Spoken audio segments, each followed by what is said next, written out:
Coming out of my cage and I've been doing just fine. Gotta be down because I want it all. It started out with a kiss, how did it end up like this? It was only a kiss, it was only a kiss. Now I'm falling asleep and she's calling a cab while he's having a smoke and she's taking a drag. Now they're going to bed. Para identificar los músculos del cuello, se van a dividir en dos regiones, la región lateral del cuello y la región anterior del cuello. Los músculos de la región lateral del cuello, de superficial a profundo, son el platisma, el esternocleidomastoideo, escaleno anterior, escaleno medio y escaleno posterior.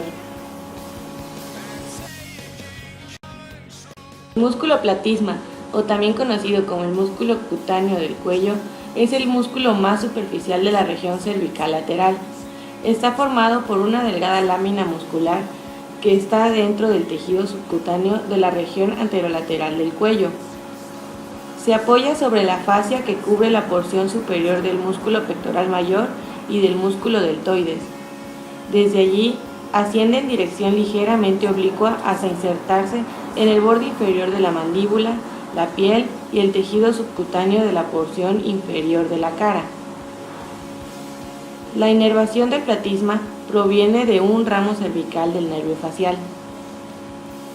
Cuando se toma como punto fijo su inserción proximal, el músculo asciende y tensa la piel del cuello. Y tomando como punto fijo su inserción distal, deprime las comisuras labiales y la piel del mentón.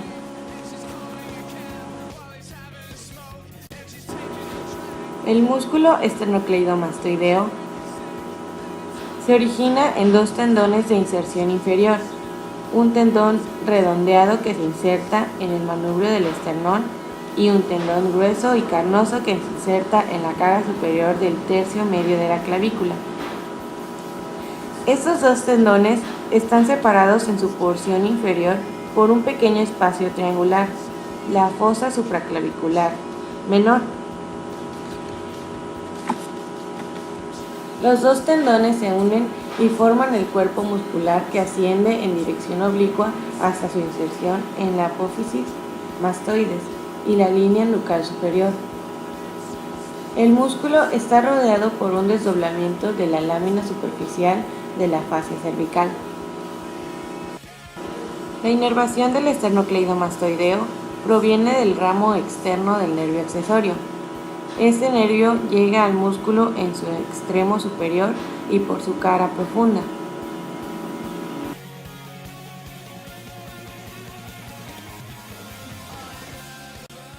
El músculo escaleno anterior se origina por arriba en las apófisis transversas de la cervical 3 a la cervical 6.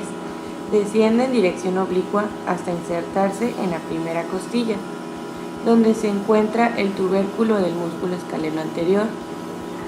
La inervación de este músculo proviene de los ramos anteriores de los nervios espinales de la cervical 4 a la cervical 6 del plexo braquial.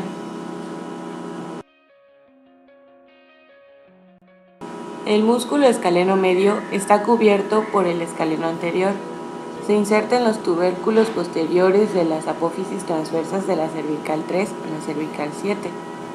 Desciende en dirección inferior y lateral para insertarse en la cara superior de la primera costilla, por detrás del surco de la arteria subclavia. Este músculo está inervado por los ramos anteriores de los nervios espinales de la cervical 3 a la cervical 8, de los plexos cervical y braquial.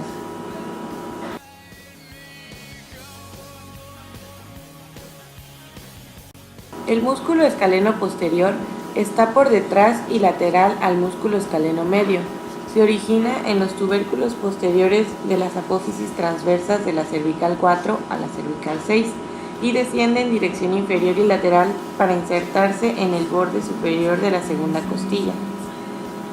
La inervación del escaleno posterior proviene de los ramos anteriores de los nervios espinales de la cervical 7 y 8, del plexo braquial.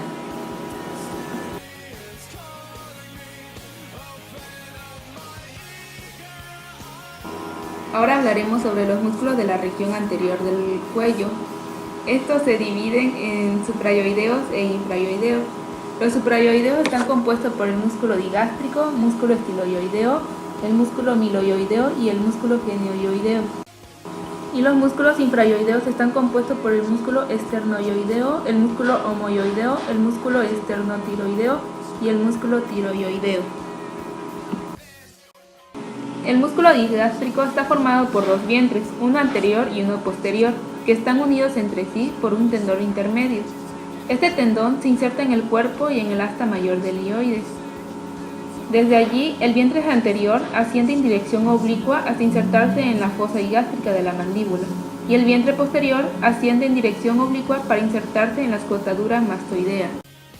Su inervación del vientre anterior proviene del nervio del miloioideo, ramo del nervio alveolar inferior que tiene su origen en el nervio mandibular, y el vientre posterior está inervado por el nervio digástrico, ramo del nervio facial.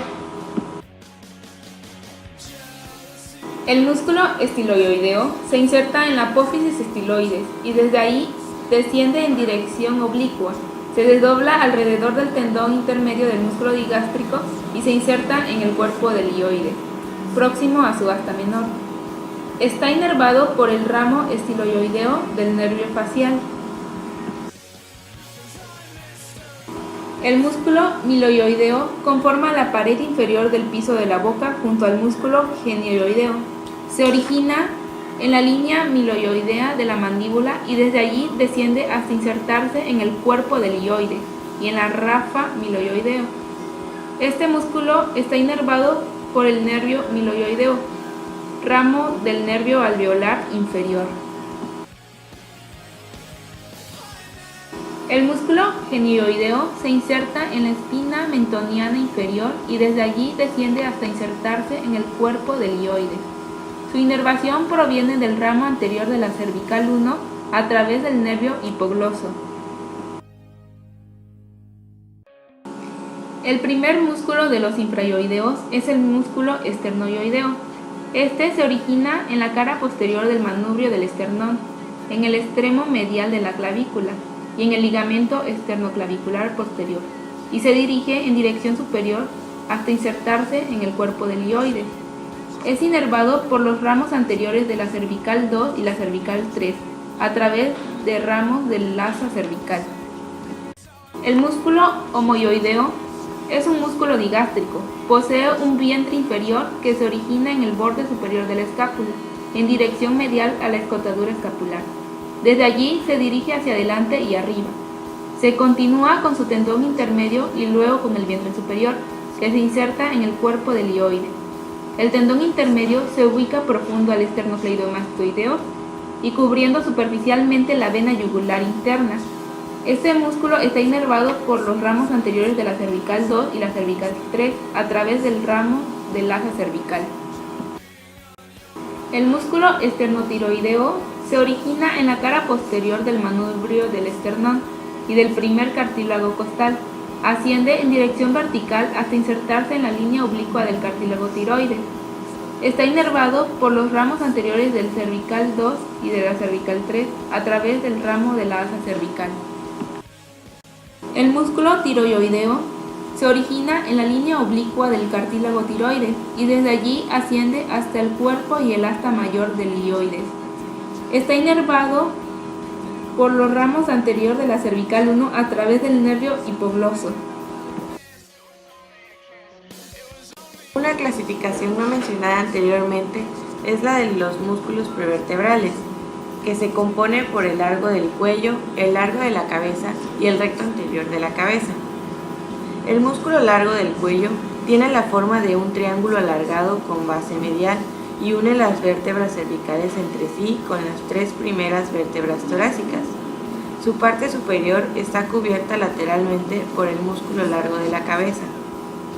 Se origina en el tubérculo anterior del atlas, en los cuerpos vertebrales de la cervical 1 a la cervical 3 y en las apófisis transversas de la cervical 3 a la cervical 6. Desde allí se dirige hacia los cuerpos vertebrales de la cervical 5 a la torácica 3 y a las apófisis transversas de la cervical 3 a la cervical 5. La inervación de este músculo proviene de los ramos anteriores de los nervios espinales de la cervical 2 a la cervical 6, del plexo cervical y el plexo braquial. El músculo largo de la cabeza está por delante de la porción lateral del músculo largo del cuello. Está cubierto por la lámina prevertebral de la fascia cervical que lo separa del espacio retroestíleo. Se origina en los tubérculos anteriores de las apófisis transversas de la cervical 3 a la cervical 6 y asciende para insertarse en la porción basilar del occipital. Este está inervado por los ramos anteriores de los nervios espinales de la cervical 1 a la cervical 3 del plexo cervical. El último músculo por mencionar es el recto anterior de la cabeza. Este cubre la articulación atlanto-occipital y está cubierto por el músculo largo de la cabeza. Se origina en la cara anterior de la masa lateral del atlas y asciende para insertarse en la base del cráneo, por delante del cóndilo del occipital. La inervación del recto anterior de la cabeza proviene de ramos originados del asa formada entre los nervios espinales de la cervical 1 y cervical 2 del plexo cervical. Ahora les hablaremos sobre las arterias del cuello. A cada lado del cuello encontramos dos grandes arterias con sus ramas, la arteria carótida común y la arteria subclavia. La arteria carótida común describe dos trayectos, uno a la derecha y otro hacia la izquierda. La arteria carótida común derecha se origina en la bifurcación del tronco brachiocefálico que está ubicada por detrás de la articulación esternoclavicular derecha. Y la arteria carótida común izquierda nace del arco aórtico a la izquierda después de la salida del tronco brachiocefálico y presenta un trayecto torácico ascendente y oblicuo. Luego, en su trayecto cervical, las arterias carótidas comunes derecha e izquierda forman parte del paquete vasculonervioso del cuello, junto con el nervio vago y la vena yugular interna, envuelto por la vaina carotidia y presentando un recorrido vertical. Las carótidas comunes no emiten ramas colaterales, pero a nivel del borde superior del cartílago tiroides y del borde inferior de la cuarta vértebra cervical dan sus ramas terminales, la arteria carótida externa y la arteria carótida interna, ubicadas en posición medial y lateral respectivamente. Esta bifurcación de la arteria carótida común se caracteriza por presentar un ensanchamiento, el seno carotídeo. Corresponde a una región sensible a los cambios de presión arterial que interviene en su regulación. La arteria carótida interna es una rama terminal de la carótida común. Esta no emite rama en su trayecto cervical. En cambio, la otra rama terminal de la carótida común, la arteria carótida externa, en su trayecto emite 6 ramas colaterales: la arteria tiroidea superior, lingual, facial, occipital, auricular posterior, faríngea ascendente, y 2 ramas terminales, la arteria temporal superior y la arteria maxilar. La arteria subclavia describe también 2 trayectos, uno a la derecha y uno a la izquierda. La arteria subclavia derecha se origina a partir del tronco brachiocefálico por detrás de la articulación esternoclavicular.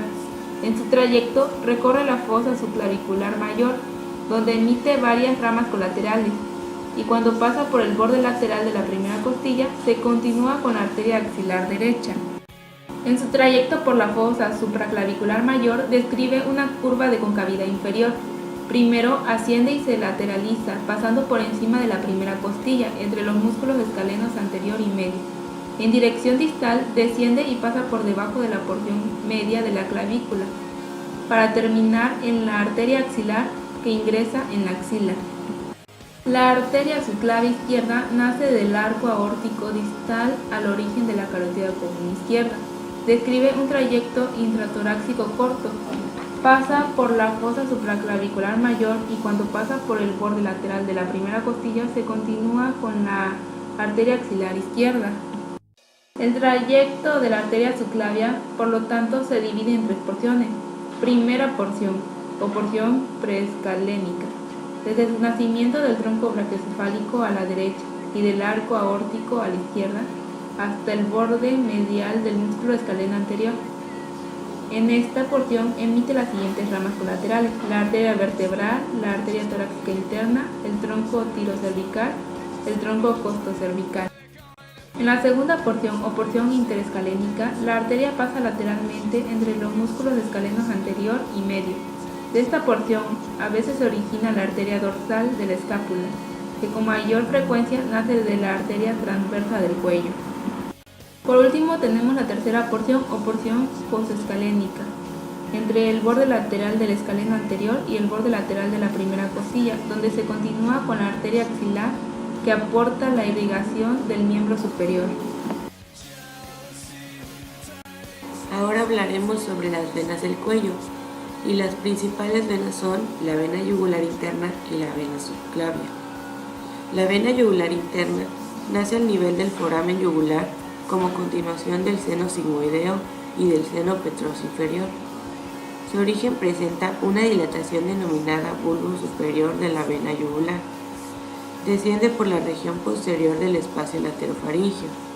Continúa con un trayecto ligeramente oblicuo, casi vertical, por debajo del músculo esternocleidomastoideo, junto con la arteria carótida común y el nervio vago, que es con los que forma el paquete vasculonervioso del cuello. La vena está ubicada en dirección lateral a la arteria carótida común, dentro de la vaina carotidia. El nervio vago está ubicado en dirección posterior también dentro de la vaina. Desciende así por la región esternocleidomastoidea hasta llegar a la cara posterior y forma la vena brachiocefálica. En su terminación presenta una dilatación denominada bulbo inferior de la vena yugular interna. Los afluentes de la vena yugular interna son la vena facial, la vena tiroidea superior, la vena lingual, venas faríngeas, vena tiroidea media, vena esternocleidomastoidea y la vena laríngea superior.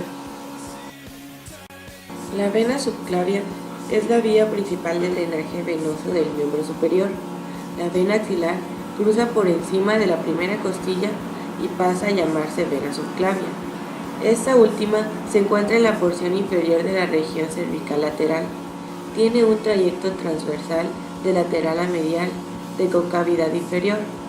Pasa por delante del músculo escaleno anterior y del nervio frénico y llega hasta la cara posterior de la articulación esternoclavicular, donde se une con la vena yugular interna, formando el ángulo yugulosubclavio, origen de la vena brachiocefálica.